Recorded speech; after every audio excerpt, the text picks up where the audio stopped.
So I think most people know about Absolute DC, which has quickly become the most popular comic series releasing right now. The concept is that Darkseid has taken away certain privileges from heroes in the DC universe, and we get to see how those characters change and how the amazing authors assigned to certain runs can implement new ideas.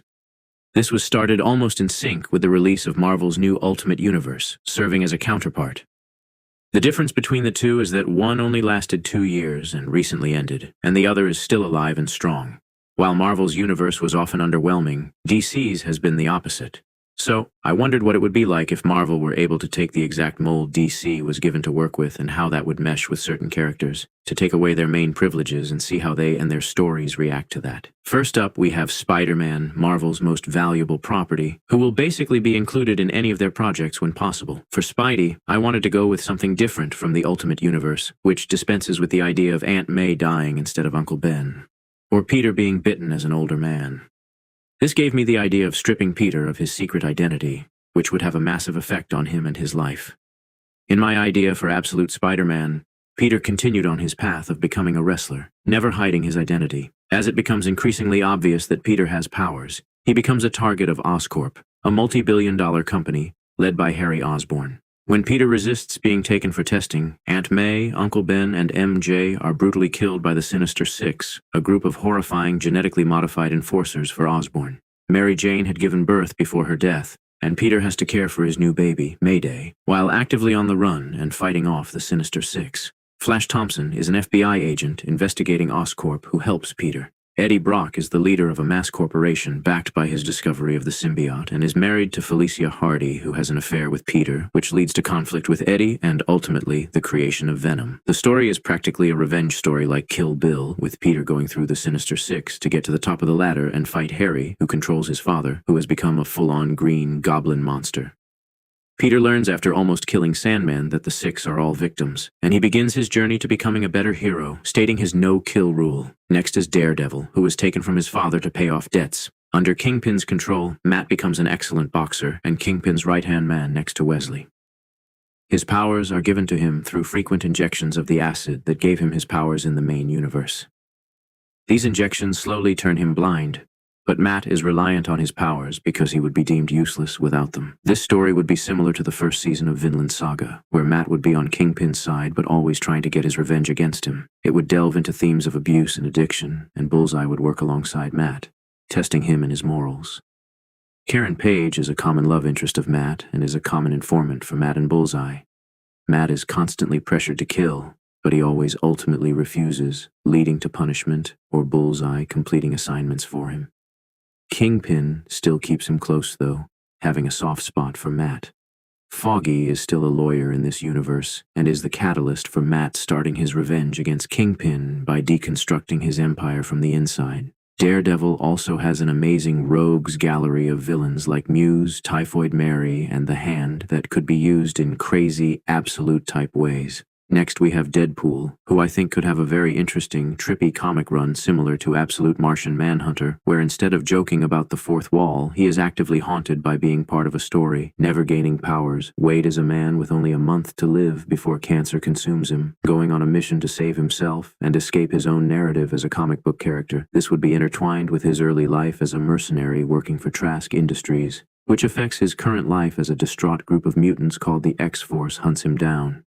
In this universe, the reason why the X-Force is labeled with an X is because of their status of being hunted by Trask Industries, which is extremely powerful due to their enslavement of Charles Xavier, who can be used to find mutants and alter the mental capabilities of entire cities.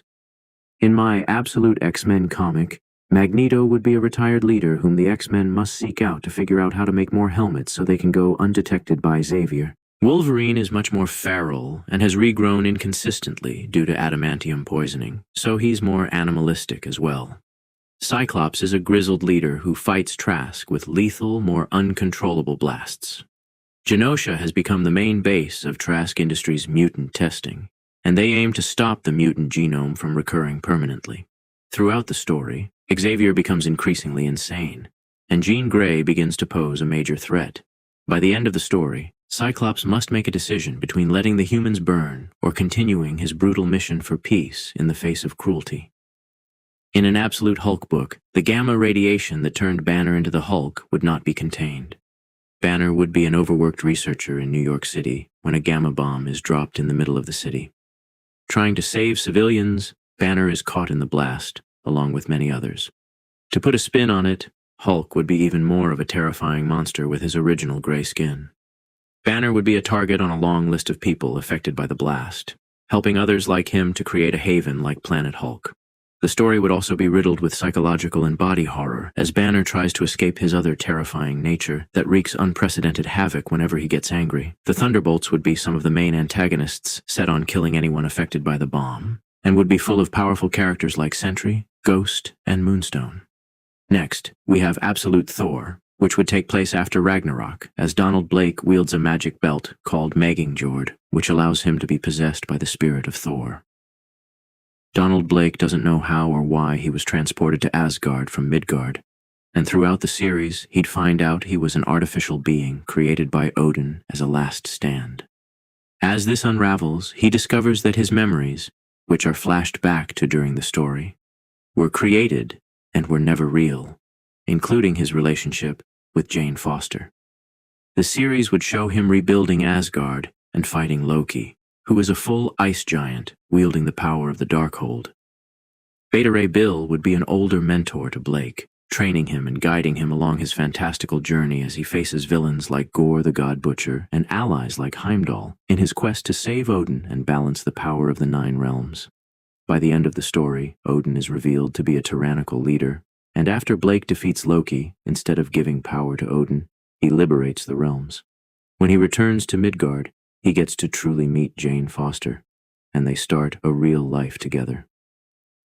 An Absolute Iron Man story would have Tony stripped of his wealth, using scavenged pieces of tech to make up for his father's mistakes. He fights enemies like Justin Hammer and AIM, tearing down the system he once benefited from. Hammer serves to show what he could have become, and Dr. Henry Pym, the leader of AIM, was a good friend of Tony's who was corrupted by his own obsession with his work.